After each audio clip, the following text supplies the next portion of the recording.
Откако побара да се повлечат, премиерот Зоран Заев со нов метод ќе ги чисти нововработените роднини на функционерите во државните предпријатија. Сега на помош ги повика и невладините организации. Побаравме поддршка од граѓански организации, стручни за оваа работа, да ни помогнат. Сакаме да ни помогнат да изградиме систем на вредности.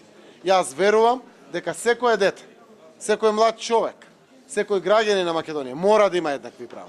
И болно е прашањето кога гледаме дека има 2, 3, 4 луѓе, членови на семејството, а некој чека. Иако Заев тврди дека повлекувањата треба да важат и за коалициониот партнер ДУИ, таков глас не стасал до министерот за економија, кој вели дека ниту ја вработувал неговата сестра, ниту ќе бара таа да напушти во МЕПСО. Мојата сестра е полнолетна.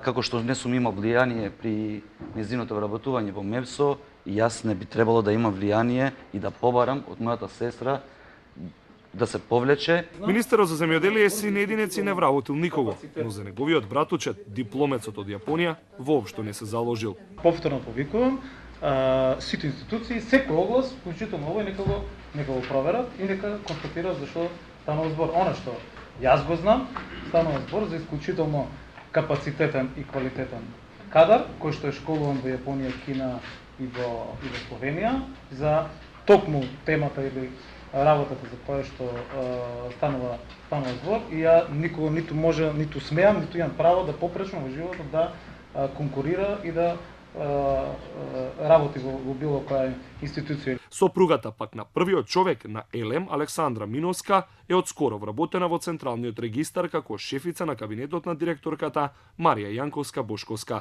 За сите нови вработувања, прашан вице-премиерот Кочо Ангјушев ќе рече, бројот на вработувања е поголем во приватниот сектор отколку во државно. Не треба да се занимаваме можеби со дневно-политички настани, него да ја гледаме широката слика. А широката слика е дека во Македонија минатата година, 2018 година, се намали процентот на невработеност, и тоа во главно заради тоа што се запослуваа сите граѓани во Република Македонија во приватниот сектор. И Костадинов и Кирацовски ги повлекоа роднините од државни предпријатија.